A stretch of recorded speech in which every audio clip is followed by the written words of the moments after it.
I'm done. Welcome back. We are the Patriots of Faith. Thank you again for tuning in to us in our broadcast. This is again June 12th, Friday night here in Cookeville, Tennessee at the Depot with the famed Cream City sign behind us. They just closed up too because in our last segment it was fully lit up, but while we were in break they shut the restaurant down. No more ice cream tonight. We've got our fill, though. It was pretty good. Tennessee fudge, I highly recommend it. If you ever visit Cookeville, Tennessee, come to this place behind us right here. Get some Tennessee fudge. Give a shout out to Chris Savage and his family since they run the place. Right. We are here in our second segment tonight. We're going to cut the program short tonight. We did our current event segment, as you witnessed just a short while ago, and we are now in our Bible segment, or as you so well put it last time. Remember what you called it? God say on the matter, because that's what really matters, is His say on the matter. Absolutely. And today we're talking about the Bible. We always have our Bible segment called our God Say on the Matter, but we're actually going to do it on the Bible. We're not necessarily talking about a controversial issue or necessarily a biblical issue, but we're talking about the Bible itself. Tonight we want to talk about the uniqueness of the Bible and the value of the Bible. You probably heard folks say it from time to time, "Oh, you don't read the Bible, do you?" Kind of when you have a debate going on. Sometimes somebody will try to jump to that comment as a defense of their perspective. And other folks will say, "Why, the Bible is just another book that you ought to read." But when you think about it, shouldn't the Bible be simply more than just one of the greats? You probably heard of folks that will say,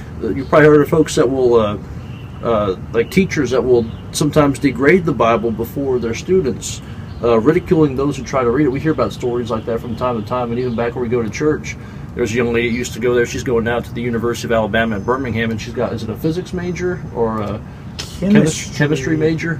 But she is being pressured by the faculty at UAB to renounce the Bible. So you hear about folks from time to time that will try to, these teachers will try to degrade the Bible and have folks try to degrade their faith. But you also hear about these folks who are also proud to have a Bible on their bookshelf, but only as one book among the other greats of literature. But again, as we said, the Bible is more than just simply one of the greats. The Bible is unique, and of course in dictionary we know unique means one and only. It means it's different from all the others, having no like or equal. And so in the few minutes we have in this segment, we want to review in what way the Bible is unique, how it's truly different from all other forms of writing, of books and other materials as well. It has no like or equal, and we're going to look at that in a few observations, but first we're going to look at how it's unique in its continuity.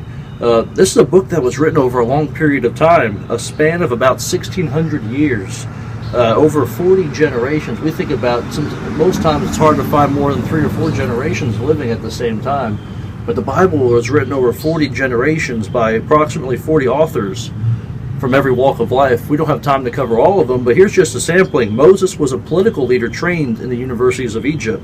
Peter was a fisherman. Amos was a herdsman. Daniel was the prime minister to the courts of Babylon. Luke, of course, we know was the great physician. Matthew was a tax collector, and Paul was a tent maker.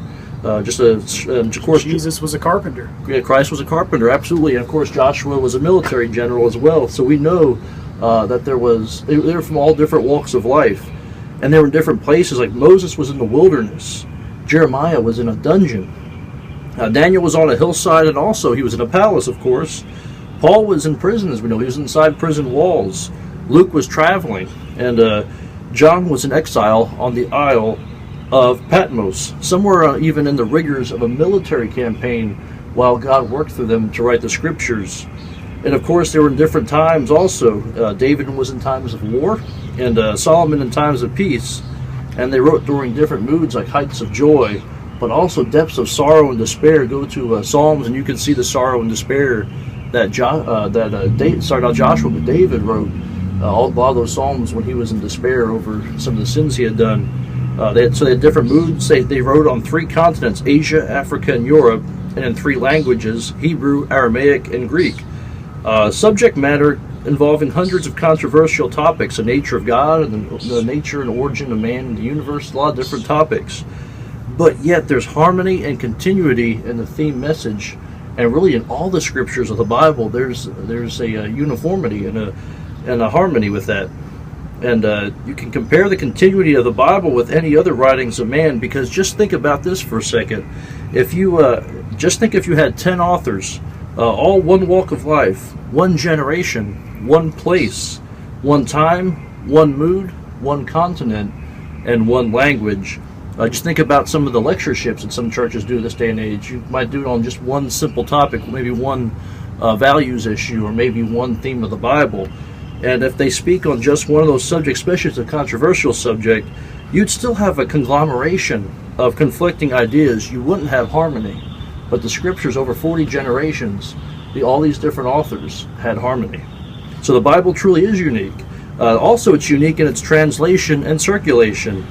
It's one of the first major books translated. The Septuagint version of the Old Testament was translated into Greek in 250 BC. And 3,000 Bible translators were at work between 1950 and 1960, just one decade.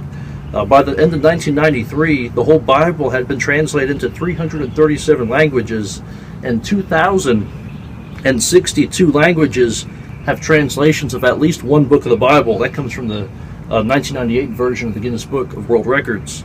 In circulation, the Bible as of 1804 had 409 million copies, but just a little over 100 years later, 1932, more than 1 1/3 billion copies of the Bible were being circulated. It's the world's best-selling and most widely distributed book, and that's also from the Guinness Book of World Records. And then, so you think about this, no other book has known anything approaching this constant circulation. So it's that, as we'll see in just a moment, that makes it unique also in its impact on civilization. But before we get to that, we also know that the Bible is unique in its survival. It's survival through time because it's been written on material that perishes. You think of paper. You think of even computers. Computers can be destroyed by sometimes magnetic objects, or destroyed by maybe a circuit break or something like that. There's a number of different lightning strikes and everything else can destroy computer material. So anything that the Bible is written on, in the physical sense, is destructible as far as the material goes, but the message still continues on. It's constantly transferred from material to material because God is working to bring that material across. Its style, correctness, and existence does not diminish as it goes. I mean, you think about trying to copy files to a computer, or even copy files from computer to computer. Over time, you get data that corrupts.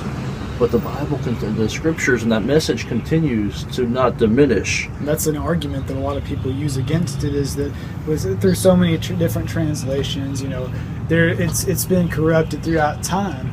Well, we see from the earliest manuscripts found, such as you look at the Dead Sea Scrolls and manuscripts like that have been found, it's remained the same throughout time. If you look at those original manuscripts, or not, I wouldn't say original, but manuscripts from many centuries ago, close to the time it was written, and what we have now, it still remained the same. It's amazing how it just, like you said, it remains the same. Survival through time. Compared with other ancient writings, the manuscript evidence of the Bible is greater than any 10 pieces of classical literature combined, and sufficient to ensure that we're reading the words of the original. But it's also survived through persecution, as we know. Many have tried to burn it, ban it, and otherwise outlaw it, from the days of the Roman emperors, even to the present communist-dominated countries, and even a lot of the Arab countries, of course, too. You can't be a Christian and you can't read most of the scriptures if you're in some of the Arab-dominated countries. So a lot of countries out there try to persecute the Bible in so many different ways. Two illustrations of its survival through persecution real quick, because I think we're coming close on time. But in 303 AD, the Roman emperor, there was a Roman emperor at the time in 303 AD that issued an edict to stop Christians from worshiping and to destroy the scriptures. Only 25 years later did the Roman Emperor Constantine call for 50 copies of the Bible to be prepared at the expense of the Roman government. Also, Voltaire, of course, he's known as a French atheist, and he's still an influential philosopher in a lot of different areas. You probably heard about him in some of your studies, especially in psychology. But Voltaire was a French atheist that died in 1778. He predicted that Christianity would be swept from existence and pass into history within 100 years of his time, which would be up until 1878.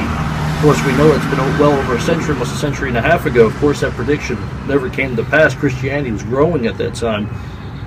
50 years after Voltaire's death, though this is where it's interesting and ironic, 50 years after his death, the Geneva Bible Society used his printing press and in his house to produce stacks of Bibles.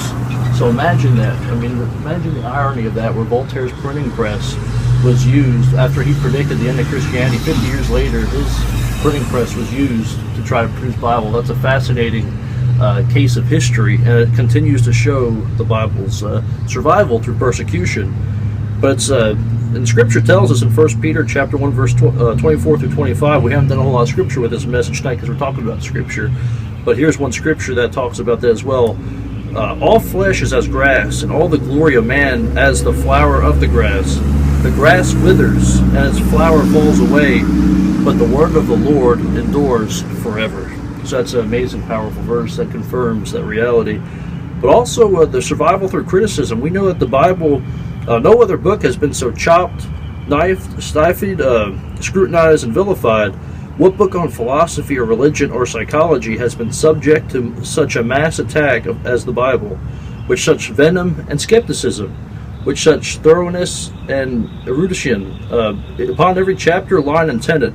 And yet the Bible is still loved by millions, read by millions, and studied by millions, as said Bernard Ram. And that quote alone is enough to kind of get our minds thinking about how the Bible has survived through criticism, how many times it's been criticized, yet it remains. So again, it survived through all those things, but it's also unique in its teaching. It's a book of prophecy. It is the only volume ever produced in which to be found a large body of prophecies relating to individual nations, more than 10 in Isaiah alone.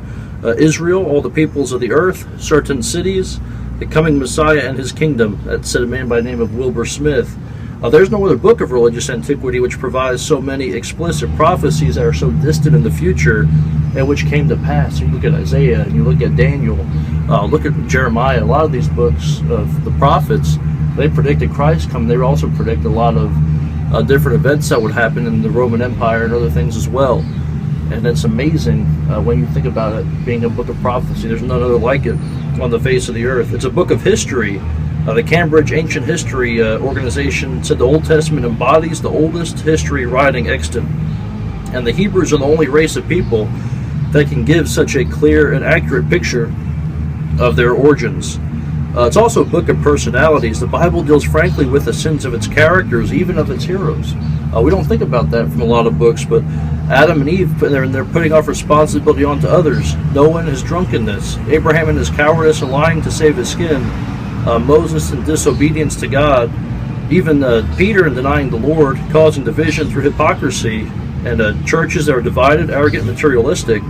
And we can also think about David lying in adultery and murder. All those things, the Bible is very direct in talking about the personalities and about the sins of all the different heroes. You don't have that in a lot of other books as well. And the amazing thing is that when you read them, you can learn lessons. Absolutely. Not only are they just stories, but they're stories that teach lessons. Absolutely. And lastly, it's unique in its influence as well. We are running close on time, but we want to briefly talk about how the Bible is unique in its influence upon the... Yeah, we got a minute left.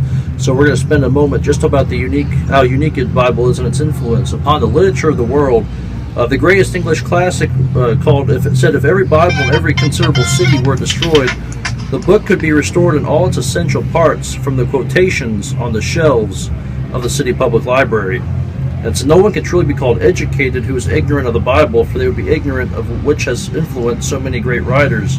The influence is strong on the world itself, and the judicial system we have in our country is based upon many of the principles found in the Bible. And our standards of morality owe much to that Judeo-Christian ethic. Even within the ancient characters of the Chinese language are references to the Genesis story of Adam and Eve, the garden, and the flood. So as we do all this, we're just making a mention tonight to talk about how the Bible is unique and the one and only.